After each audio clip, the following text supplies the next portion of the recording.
मागील काही दिवसापासून राज्याचे उपमुख्यमंत्री अजित पवार यांच्यावरती ओबीसी आंदोलक लक्ष्मण हाके यांनी टीका केल्यानंतर खरं तर राष्ट्रवादीचे आमदार अमोल मिटकरी आणि प्रवक्ते सूरज चव्हाण आणि लक्ष्मण हाके यांच्यात चांगलीच जुंपल्याच आपल्याला पाहायला मिळत आहे। स्वतः लक्ष्मण हाके सर आपल्यासोबत आहेत। सर काय सांगाल, तुम्ही अजित पवारांवरती टीका केली त्यानंतर तुम्हाला सुद्धा आता टीकेला सामोरं जावं लागते। सूरज चव्हाण, आम्ही अजितदादा पवारांवरती पर्सनल वैयक्तिक टीका केलेली नव्हती। आमची सरळ लाईन होती की ओबीसीच्या SC STच्या सामाजिक न्यायाच्या योजनांचा निधी डायव्हर्ट केला जातोय आणि आम्हाला सामाजिक न्यायासाठी हा निधी मिळाला पाहिजे, ही एवढी आमची सरळ साधी सोपी आर्थिक लाईन होती।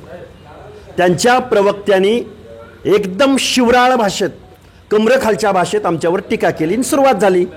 मग अमोल मिटकरीला काय वाटतं, आमच्याकडे शब्दप्रयोग नाहीत, शिव्या नाहीत, आमच्याकडं शब्द भांडार आणि शिव्याचं भांडार एवढं आहे की अमोल मिटकरीच्या अंगावर कपडे राहणार नाहीत, हा आमचा आजही दावा आहे। बरं, त्यांना हा नेमका धमकी आहे का इशारा आहे अमोल मिटकरी? अरे ते धमकी देत असेल, आम्ही बांगड्या भरल्या काय?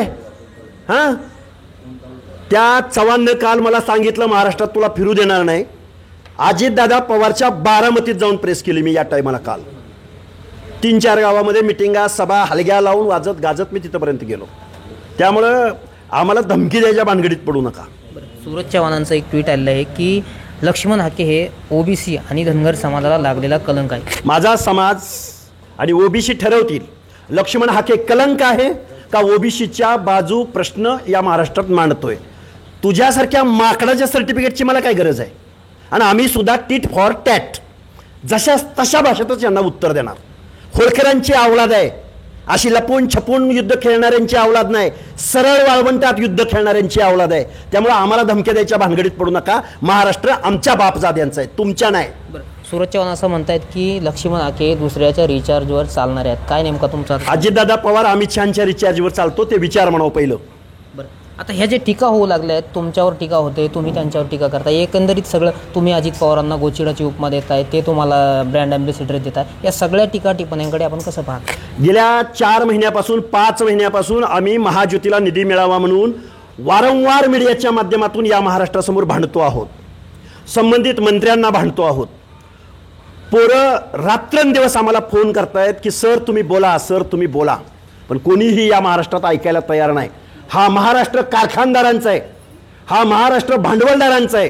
आणि भारतीय जनता पार्टीला माझी विनंती आहे की गावगाड्यातल्या ओबीसी विजयंती SC STच्या सामाजिक न्यायाचा निधी या भांडवलदारांना कारखानदारांच्या हवाली करू नका।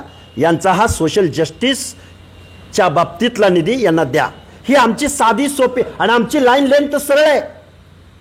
आम्हाला जर कुणी नो बॉल दिला तर डायरेक्ट स्टेडियमच्या बाहेर आम्ही तो बॉल मारणार। बरं, भोकरचे प्रहारचे तालुका अध्यक्ष आणि ओबीसी नेते तिथले स्थानिक, त्यांची एक ऑडिओ क्लिप सध्या चांगलीच व्हायरल होते, त्या संदर्भात काय सांगू शकता? भोकर विधानसभा मतदारसंघ बरोबर, पक्ष कुठला सांगितला? प्रहार। प्रहारचे प्रमुख कोण? बच्चू कडू। लक्ष्मण हाकेचा त्या उमेदवारावर प्रेशर टाकायचा संबंध काय? माझा उमेदवार होता। बच्चू कडूंना प्रश्न विचारा ना, तो तुम्ही लक्ष्मण हाकेला काय प्रश्न विचारताय? आणि मी महायुतीला पाठिंबा, माझ्या 12, 13, 14, 15 उमेदवारा व्यतिरिक्त मी महायुतीला पाठिंबा दिला, चूक केली का मी?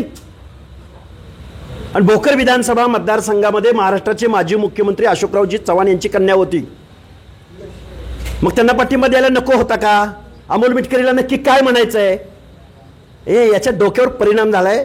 लक्ष्मण हाकेंनी या महाराष्ट्रातल्या ओबीसीचे प्रश्न उपस्थित केल्यानंतर त्यांच्या डोक्याचा स्क्रू ढिला झालाय। अमोल मिटकरींना काय इशारा आहे तुमचा? अमोल मिटकरीला मी एकच सांगेन, आम्ही जेवढे प्रश्न उपस्थित केले त्या प्रश्नाची उत्तर द्या।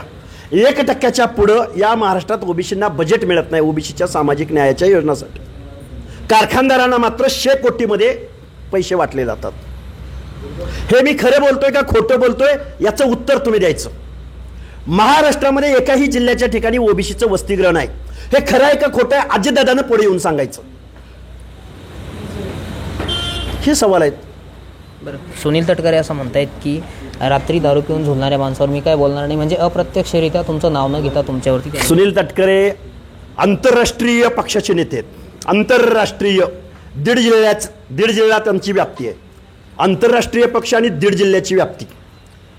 कारखान्याशिवाय, पैशाशिवाय, कॉन्ट्रॅक्ट ठेकेदारीशिवाय ह्यांना काय येतं?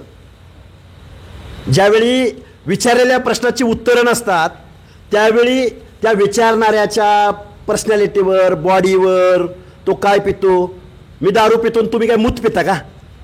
काय पिता तुम्ही? तुमच्या पक्षातले कोण पित नाहीत? काय पिता तुम्ही? मी दारू पितो आणि तुम्ही मूत पिता. एक तर ह्या सगळ्या फालतू गोष्टी आहेत. पाठीमागं पण असाच प्रयोग झाला आणि आता पण टेबलवरती काहीतरी AI काय याच्याद्वारे ते दाखवलं जातंय. तुम्ही दारूचे कारखाने चालवतात ते कोण बोलणार? दारूचे कारखाने हे चालवत नाहीत? अजितदादाचा दारूचा कारखाना नाही? विचारा ना अजितदादाला, अरे आपण दारू काढायची बंद करू आणि मग आपण पुढचं दारू काढायचा कारखाना बंद करू, प्यायचा प्रश्न येतो कुठं? आता मगाशी तुम्ही असं म्हणालात की अमोल मिटकरी यांना मी आता इथून पुढं माकडच म्हणत राहणार, नेमकं कशामुळे? अरे विधान परिषदेचा आमदार आहे, एका बाजूला म्हणतो ह्याला मतं किती, ह्याची अवकात किती. तू विधान परिषदेत काय प्रश्न विचारायचा त्याच्यावर अभ्यास करण्याऐवजी तू ओबीसींच्या प्रश्नावर, अरे ही अडचण आहे ओबीसींची, याच्यावर बोलण्याऐवजी तू माझ्यावर पर्सनली बोलतोस आणि शिवराळ भाषेत बोलतो. आमच्याकडे शिव्या नाहीत, आम्हाला शिवराळ बोलता येत नाही. तू शिव्या दिलेल्या आम्ही ऐकून घेईल असं तुला वाटतंय का? अजिबात नाही. टिट फॉर टॅट, जशाच तसं उत्तर या अमोल मिटकरीला, जिथं हवं तिथं. बरं, तुम्हाला जी गाडी भेट दिली तिचा नंबर YZ ठेवा असं सुद्धा ते म्हणताय. मग YZचा अर्थ त्याला विचारा ना, या माकडाला.